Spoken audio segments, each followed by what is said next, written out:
আসসালামু আলাইকুম ওয়া রাহমাতুল্লাহি ওয়া বারাকাতুহু। সম্মানিত প্রিয় গাইস, সবাইকে জানাই আমার আইডি থেকে আপনাদেরকে আন্তরিক মোবারকবাদ।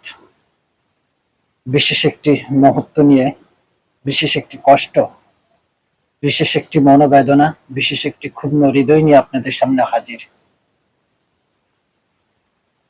আমরা উত্তরবঙ্গ ঠাকুরগাঁও জনপদের মানুষ। আসলে আমরা দীর্ঘদিন যাবত অবহেলিত, বঞ্চিত, শোষিত। এই কারণে যে আসলে আমাদের ঠাকুরগাঁও গর্ব করার মতন তেমন কিছুই নেই। শুধু এক নামে ঠাকুরগাঁও বাসী অনেকে চিনে যে আমাদের একজন প্রাণপ্রিয় নেতা মির্জা ফখরুল ইসলাম আলমগীর স্যার। অবশ্যই উনার ক্ষমতাও নেই। বিগত সরকার 15 বছর ক্ষমতা থাকার পরও ঠাকুরগাঁও তেমন উন্নয়নের ছোঁয়া পড়ে নাই।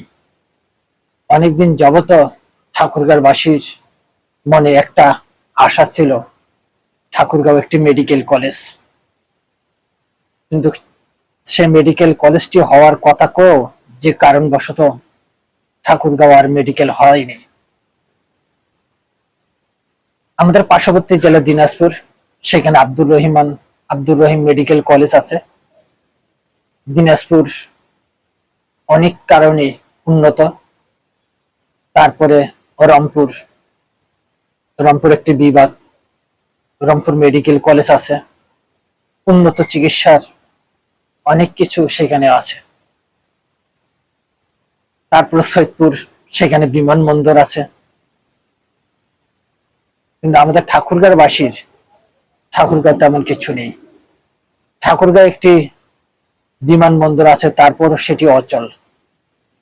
অনেকবার এই বিমানবন্দরটি সচল করার জন্য মানববন্ধন করেছে। ঠাকুরগাঁও একটি মেডিকেল কলেজ হওয়ার জন্য মানববন্ধন করেছে, কিন্তু কোনোটাই হয়নি।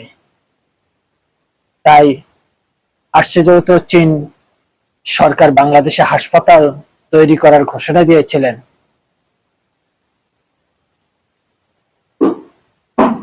চীন মন্ত্রী ফ্রেন্ডশিপ হাসপাতাল, এই জন্য ঠাকুরগাঁওর মানুষ আজকেও মানববন্ধন করেছেন, গত কালকেও করেছেন, যেন এই হাসপাতালটি ঠাকুরগাঁও হয়।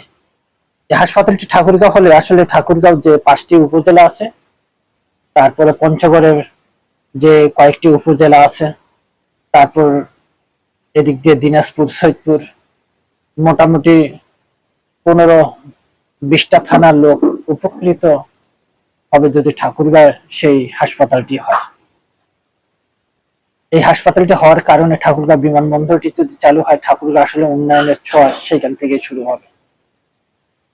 তাই আমাদেরও দাবি যে ঠাকুরগাঁও শহরে যেন সেই চীন বাংলাদেশ ফ্রেন্ড হাসপাতালটি তৈরি করা হয়। এটা ঠাকুরগাঁওবাসীর প্রাণের দাবি, আমাদেরও দাবি। বাংলাদেশ প্রতিটি জেলাও কম বেশ উন্নয়নের ছোঁয়া পড়েছে, কিন্তু ঠাকুরগাঁওবাসীর উন্নয়নের ছোঁয়া এখনো পড়েনি। তাই সর্বস্ত মানুষের কাছে অনুরোধ যে আপনারা প্রতিবাদ করে তুলেন, যদি হয় এই হাসপাতালটি যেন ঠাকুরগাঁও স্থাপন করা হয়। ধন্যবাদ সবাই।